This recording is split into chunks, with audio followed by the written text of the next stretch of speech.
आखिर ईरान ने अमेरिका के साथ ऐसी क्या चाल चली जो वो डर के पीछे हट गया।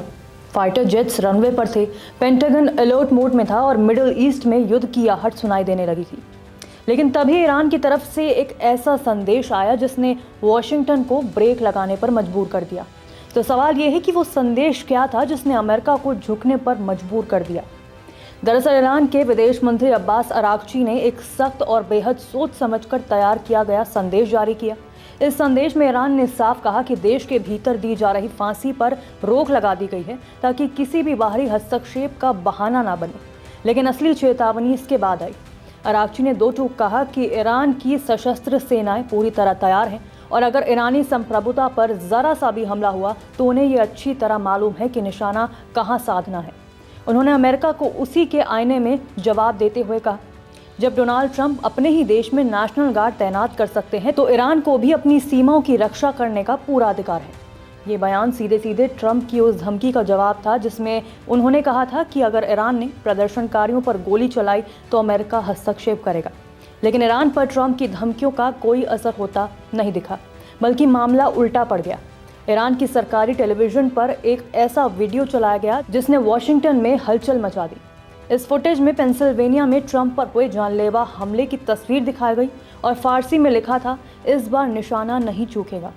इसी बीच ट्रंप ने ईरान के प्रदर्शनकारियों से खुलकर अपील कर दी कि वो प्रदर्शन जारी रखें और सरकारी संस्थानों पर कब्जा करें। इन बयान के बाद ईरान में अमेरिकी हस्तक्षेप की आशंकाएं और गहरी हो गई। माना जा रहा है कि लगातार बढ़ती इन धमकियों ने ही अमेरिका को सोचने पर मजबूर कर दिया था। वहीं कुछ वजह खाड़ी देशों की ओर से भी दी गई चेतावनी माना जा रहा है।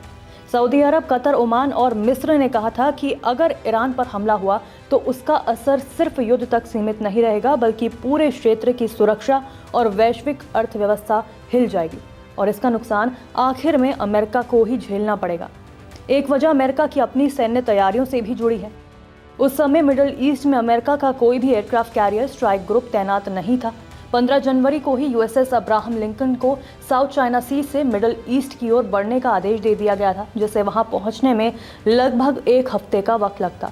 यानी तत्काल हमला करने की स्थिति में यूएस बिल्कुल भी तैयार नहीं था। और तो और इनमें से एक बड़ा कारण इजराइल से जुड़ा माना जा रहा है।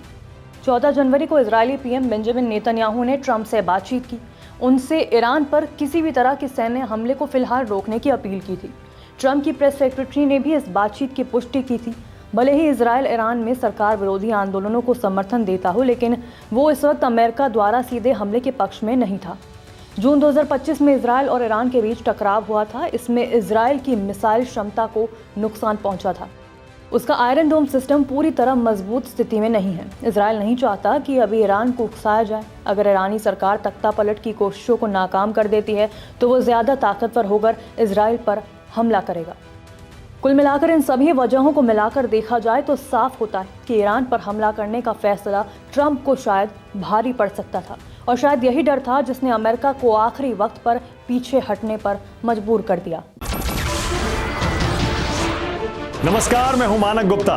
अगर आपको हमारा ये वीडियो पसंद आया हो तो इसे लाइक और शेयर जरूर करें और हाँ, हमें सब्सक्राइब और फॉलो करना ना भूलें ताकि आप देश और दुनिया की कोई खबर मिस ना करें।